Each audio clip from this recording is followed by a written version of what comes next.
Now, perhaps one of the biggest shows in the world right now is, of course, the HBO juggernaut Game of Thrones. Now, this fantasy epic has been running since 2011 and is bigger than ever, with every new episode bringing in millions of viewers to see what shocking twist is in store for them. Like so many other shows of this size with a fan base as passionate as Game of Thrones has, it's no surprise there are tons of fan theories as to how the show will actually end. Well, today we decided to bring you guys the best of the bunch. Welcome everybody to It's All Viral. Nemo here, and these are the picks for the top 10 possible Game of Thrones endings as brought to you by the fans of the show. We're running a $200 Amazon gift card giveaway for the entire month of August. All you have to do to enter is like this video, be subscribed, turn on your notifications, and leave a comment on why you want to win it with your Twitter handle attached. I will announce the winner at the end of the month on Twitter.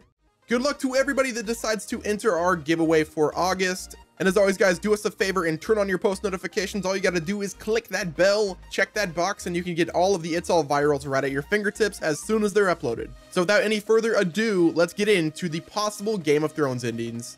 Now at the number 10 spot, if you follow the Game of Thrones series as closely as I do, you know how much BRAN has quietly been changing things up. BRAN is one of the few characters on the show to possess this ability, as he can change small events in the past. Now, we do know that BRAN is the three-eyed raven, but we're not really sure if this is the same Brandon Stark that is BRAN the Builder. Now, if you guys don't know who BRAN the Builder is, he was a legendary member of First Men from Age of Heroes, and he's the founder of House Stark. Now, BRAN the Builder could be two people. It could be Ned Stark's older brother, Brandon Stark, who was killed by the Mad King Aerys Targaryen, or it could be Brandon Stark, or Bran as we know him, the son of Ned Stark. Now, with all that context behind, there's one theory that involves BRAN changing one event in the past that would greatly impact the future and almost everything that we've seen in the series so far. If BRAN were to prevent Ned Stark from traveling to King's Landing to become Robert's hand, and just about everything in the series that we know would have changed, this would have prevented the Starks from getting involved with the incidents at King's Landing, and, you know, Ned Stark would have his head back. While this does sound like a massive change and something that is out of BRAN's ability, it all goes back to Ned's decision to go to King's Landing, a relatively small event that could possibly be changed. Now, that's only if BRAN is not BRAN the Builder. If he's BRAN the Builder, then who knows? He could have went back and prevented the White Walkers from ever existing. What I personally think is BRAN is in an infinite time loop, and he's actually BRAN the Builder and all other famous Brandon Starks. So he's Ned Stark's older brother, he's BRAN the Builder, and he's Ned Stark's son. I could go on and on about this for a while, but I'm gonna save you guys the time and we will just go to our next theory.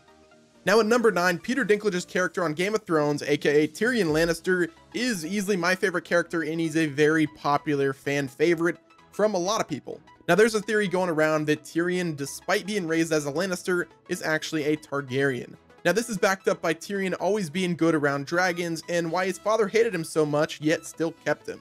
Think about it, why would Tywin continue to raise Tyrion if he hated him so much? Now it could possibly be that the reason that Tywin has so much hatred toward him because, you know, whenever Tyrion was born, his mother died because of the birth. Now I personally don't think this theory is plausible because, you know, Tywin was not the only one to hate Tyrion. Cersei also hates Tyrion for killing her mom. The only really person that Tyrion gets along with is his brother Jaime.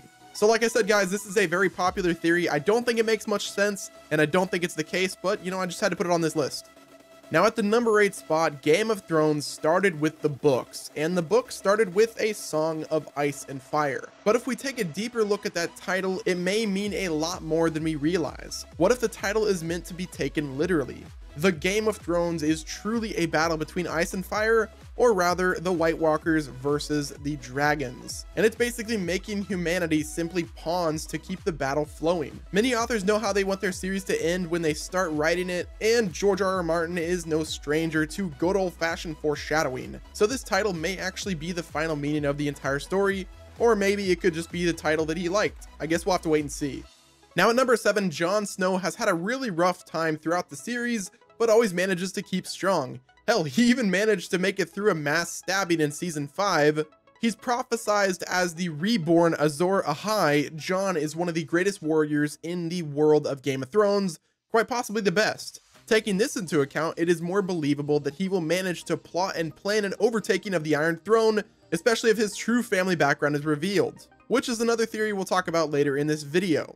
He could very well be the savior of Westeros and the Seven Kingdoms if he manages to take back the Iron Throne. Now at the number 6 spot, Game of Thrones is a story being told by Samwell Tarly. Now, of all of the theories that I've heard, this one is easily my favorite. So when Samwell Tarly begins his training as a maester in the Citadel in Old Town, what he doesn't notice, but a lot of other fans did, was the massive gyroscope hanging inside the Citadel. Now, this is a spitting image of the gyroscope at the heart of the Game of Thrones opening credits, but this begs the question, who is he possibly narrating this epic tale to? A group of survivors after the White Walkers invade, or just to a classroom in Old Town? Now, I'm personally banking on that Samwell is going to be a wizard and he's going to eventually learn the significance of Valyrian steel as a weapon to kill the White Walkers in the Undead Army. Now, Sam supposedly already possesses the Valyrian sword named Heartsbane, so who knows, Samwell Tarly might save the day and, in honor, become the King of the Iron Throne with Jilly as his queen. Obviously, this is a huge stretch. I don't think that's plausible. I personally just want Samwell Tarly to be an integral part of the series even more than he already is. I mean, he showed them where the dragon glass was in Dragonstone. I just want the dude to have magic powers so he could eventually be collected by Slughorn. Oh wait, no, that's a different series, my bad. Now at number 5, we're going to be talking about the one and only Daenerys Targaryen. So one theory involves Dany winning it all and in fact becoming the ruler of the 7 kingdoms. While this is going to be a very difficult task with a good portion of her forces being eliminated by the hand of Euron Greyjoy, she still has the power of her dragons. If anyone's prepared to defeat the Night King's army of the dead, it has to be Daenerys, which could ultimately lead to a victory and her claiming the Iron Throne. Daenerys believes that the land would be much better under her rule as opposed to that of others fighting for the Iron Throne, so this may push her to take the title. Now, another possibility is Daenerys takes the throne earlier than expected and goes mad, and eventually gets killed by somebody. Now at number 4, one theory that was brought up by Reddit user Littlefinger the King, which I don't really like the sound of that at all, states that Daenerys will not be the one to take the Iron Throne, but rather Sansa. According to this theory, all of the evidence is already in the show and it points to this being the way it will end. Now, Cersei's prophecy states that she was to marry a king with 20 children when she had 3 and that her children would die, which as we know did happen. But the rest of the prophecy states that she will be replaced by a younger and more beautiful queen, which many think to be Daenerys, but Sansa fits the criteria as well. In fact, Sansa has shown more leadership than Daenerys has on the show, as her plotting and battle strategies are far superior to that of the Targaryen, leading many to believe that should the situation arise, Sansa could even eliminate Dany. What do you guys think in the comments below? Do you think the prophecy is referring to Daenerys Targaryen or Sansa Stark?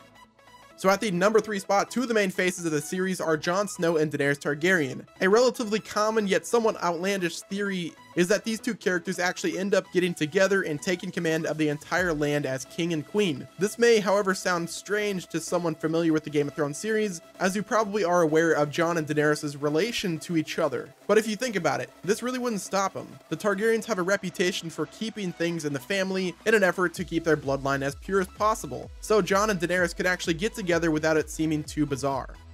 So at the number 2 spot, the White Walkers are quite the threat to the world. However, the prophecy quite literally states that they will be victorious and wipe everyone out. While not others are expecting this, given the fact that we've known about the prophecy for a while now, and usually in a movie or a show, the ending isn't as telegraphed throughout the whole thing, but given the darkness of the world of Game of Thrones, this is incredibly possible. I mean, this isn't exactly a happy-go-lucky show. It would honestly seem pretty fitting if it ended this way. Now, last but not least, expanding on our previous theory, a different theory takes it even further. What if the White Walkers travel across the land and just wipe out all humanity in an effort to eliminate all evil and corruption from the world? This would definitely turn the action on its head, as it would look like simple genocide of all humanity, but it would end up making the White Walkers the real good guys of the Game of Thrones series, since they are essentially eliminating all potential evil and returning the land to a state of stasis. Now, I personally don't think this is going to happen, but it has been one of the most popular theories throughout Game of Thrones, not only in the book series, but in the movies as well. I don't know about you guys, but it's going to be super unfortunate whenever this show ends, because there really hasn't been a series like this ever. But that's going to wrap it up for this video, guys. Let us know down below what you thought of it, and if you have any other ending theories, let us know down below. Or if, any of the theories on this list were just plain wrong, let us know about that as well. And also, if you would like to see more It's All Viral Top 10s, be sure to turn on your post notifications, click that bell, check that box. There is a playlist below, as well as a place where you can submit your ideas for other top 10s. Thanks again for watching this video. Click the like button, subscribe to the channel. This has been Nemo from It's All Viral, and I will talk to you guys on the next Top 10.